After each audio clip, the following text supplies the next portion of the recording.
Dear learners, welcome to my online class. I am back with a new class. Definitely, I am an English teacher of Atkhali High School, Galachipa, Potuakhali. Today, I am going to take a class on English second paper, a very important topic, right from a verb. So, look at the board here. I have written some verb. You have already known about the verb. So, at first, we have to know what is right form of verb. Actually right form of verb বলতে আমরা কি বুঝি সেই বিষয়টি আমাদেরকে আগে জানতে হবে। রাইট ফর্ম অফ ভার্ব হচ্ছে ইংরেজির অত্যন্ত গুরুত্বপূর্ণ একটি গ্রামার, যে গ্রামারটি আমাদের সেন্টেন্স তৈরিতে প্রয়োজন হয়।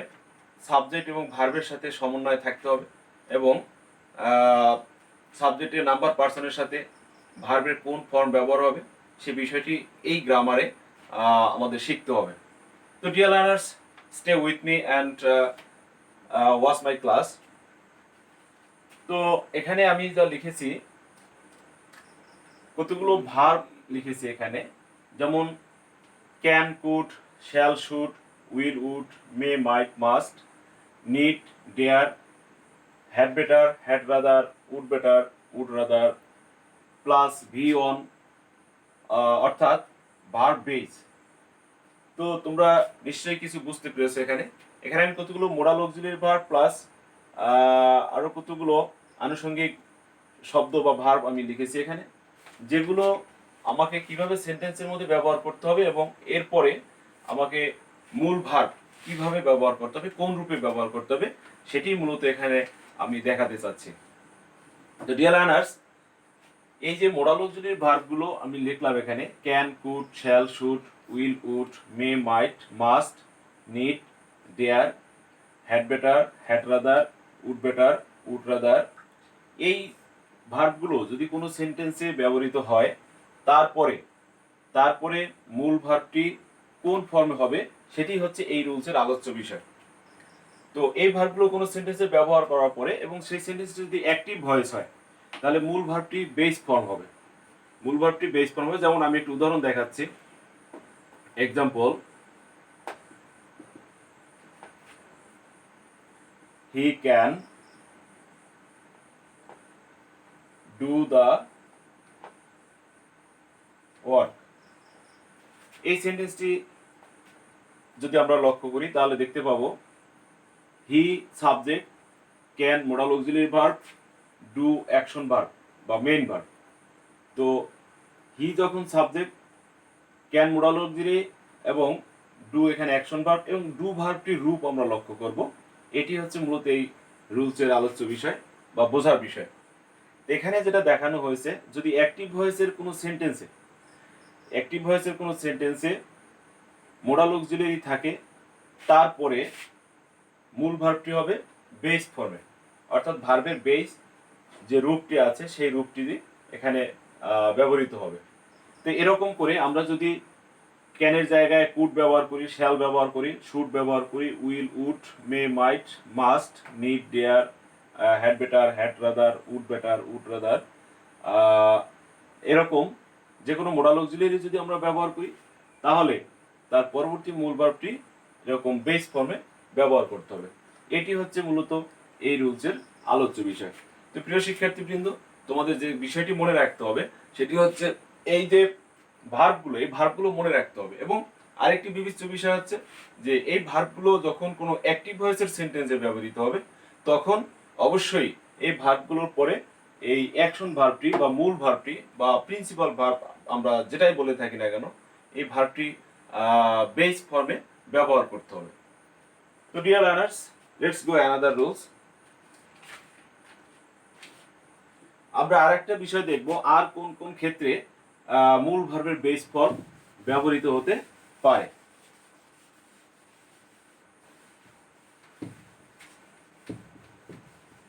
ওকে ডিয়ার লার্নার্স, আমরা যদি কোনো সেন্টেন্সে যদি do not, does not, did not, do not, does not, did not, তারপরে can not but, could not but, তারপরে আছে am to, is to, are to, have to, has to এবং had to. তো এই ভার্বগুলোর পরেও মূল ভার্বের বেস ফর্ম হবে, অর্থাৎ ভার্ব বেস ফর্ম হবে। তো এটিও আমাদের 2 নম্বর রুলসের আলোচ্য বিষয়, যে আমরা যদি কোনো সেন্টেন্সে সাবজেক্টের পরে ডু নট ব্যবহার করি, সাবজেক্টের পরে ডাজ নট, সাবজেক্টের পরে did not, plus can not but বা could not but, am to, is to, তারপরে are to, have to, has to, had to, এগুলো যদি ব্যবহার করি, আরো দুটি ভার্ব আছে, ওয়াজ টু, ওয়ার টু। এই ভার্বগুলো যদি আমরা সেন্টেন্সের সাবজেক্টের পরে ব্যবহার করি, তাহলে আমাদেরকে অবশ্যই মূল ভার্বের বেস ফর্ম ব্যবহার করতে হবে। মূল ভার্বের বেস ফর্ম ব্যবহার করতে হবে।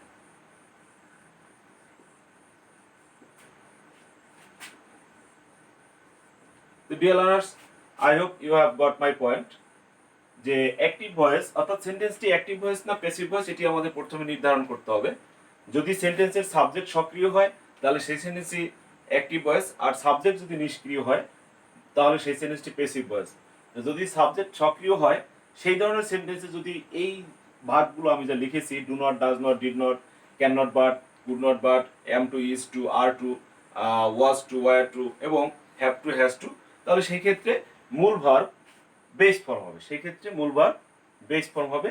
এটি হচ্ছে এই রুলসের মূল আলোচ্য বিষয়। Dear learners, you have got my point, I hope, and you have to practice at home. Dear learners, let's go another rules.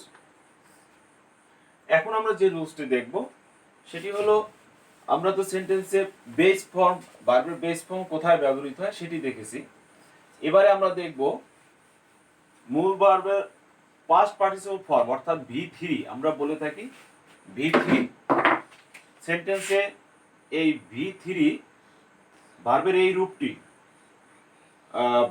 রূপটি কোথায় বসে এবং কেন বসে সেটি আমরা এখন দেখব। এই V3 অর্থাৎ ভার্বের তো কয়েকটি রূপ আছে, তার মধ্যে একটা হচ্ছে V3 এবং এটার আরেকটা নাম হচ্ছে পাস্ট পার্টিসিপল।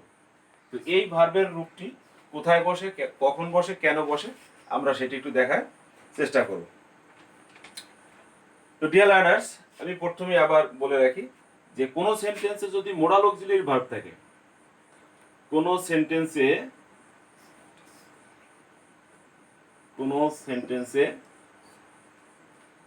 যদি মোডাল অক্সিলিয়ারি ভার্ব থাকে প্লাস বি ভার্ব থাকে, এরকম বি লেখা থাকে, তাহলে তার পরবর্তী ভার্বটি V3 হবে। স্ট্রাকচারটি দাঁড়ালো, কোন সেন্টেন্সে যদি মোডাল অক্সিলিয়ারি ভার্ব থাকে প্লাস বি ভার্ব থাকে, এরকম বি লেখা থাকে, তাহলে তার পরবর্তী ভার্ব অর্থাৎ মূল ভার্বটি অবশ্যই পাস্ট পার্টিসিপল ফর্ম এবং পাস্ট পার্টিসিপল ফর্ম বা এটাকে আমরা V3 বলে আখ্যায়িত করি, এটা ব্যবহৃত হবে। যেমন the work should be done. The work should be done. The work subject, should modal auxiliary verb, তারপরে be verb আছে। তো এই অ্যাকশন ভার্ব বা মেইন ভার্বটি এখানে পাস্ট পার্টিসিপল ফর্ম আছে অথবা V3 রূপে আছে। এটি হচ্ছে দেখার বিষয়। এবং আমরা যদি এই সেন্টেন্সটির ধরন বোঝাতে চাই যে এই সেন্টেন্সটি অ্যাক্টিভ ভয়েস না প্যাসিভ ভয়েস, সেদিক থেকে আমরা বলবো এই সেন্টেন্সটা হচ্ছে প্যাসিভ ভয়েস। কারণ এখানে দি ওয়ার্ক এই সাবজেক্টটি, এটা একটা নিষ্ক্রিয় সাবজেক্ট, এটি কোনো ব্যক্তির দ্বারা করা উচিত বলে এখানে প্রকাশিত হয়েছে। তাই এই সেন্টেন্সটিতে আমরা modal auxiliary should plus B verb ব্যবহার করেছি প্লাস মূল ভার্বের পাস্ট পার্টিসিপল ফর্ম ব্যবহার করেছি। তো এরকম যখন কোনো সেন্টেন্সে মোডাল অক্সিলারি ভার্ব ব্যবহার হবে, তারপরে যদি বি ভার্ব ব্যবহৃত হয়, তার পরবর্তী মূল ভার্বটি অবশ্যই পাস্ট পার্টিসিপল ফর্ম ব্যবহৃত হবে এবং সেই সেন্টেন্সটি তখন প্যাসিভ ভয়েসের রূপে প্রকাশিত হবে।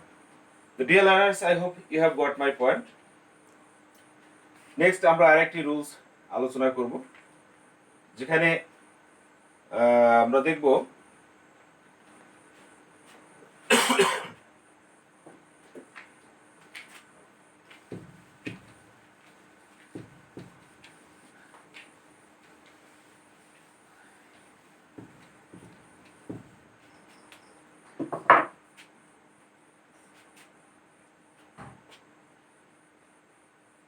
Dear learners, look at the board. Am, is, are, was, were plus being plus V3 oblique verb PP। তো এই একটি স্ট্রাকচার আমরা এখানে দেখতে পাচ্ছি। যখন কোনো সেন্টেন্সে আমরা দেখব এম আছে, ইজ, আর, ওয়াজ, ওয়ার, এরপরে যদি বিং থাকে, তাহলে তার পরবর্তী মূল ভার্বটি অবশ্যই পাস্ট পার্টিসিপল ফর্মে হবে। তো এটা কেন হবে? তখন এই সেন্টেন্সটি দ্বারা প্যাসিভ ভয়েস প্রকাশ পাবে। আমরা যদি একটা উদাহরণ দেই, বিষয়টি খুব ক্লিয়ার হয়ে যায়।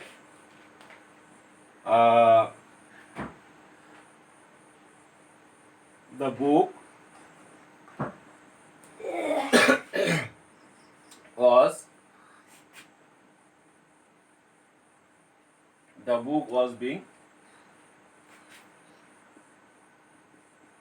written by Mr. সেন।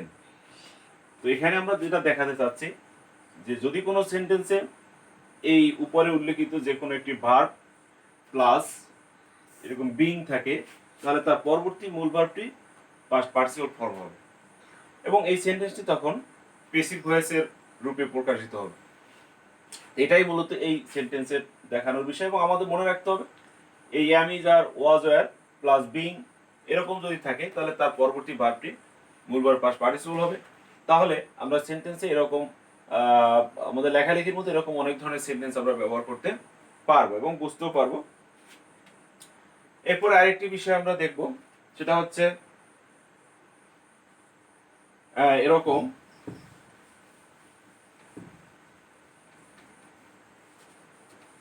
যে আর একটা সেন্টেন্সে আমরা দেখব যে কোথায় আবার এরকম V3 বা বার পাস্ট পার্টিসিপল ব্যবহৃত হতে পারে। যেমন কোন সেন্টেন্সে যদি এরকম থাকে have to, has to, had to, এরপরে যদি বি থাকে, তাহলে তার পরবর্তী বার V3 হবে অবলিক পিপি, অর্থাৎ পাস্ট পার্টিসিপল ফর্ম হবে।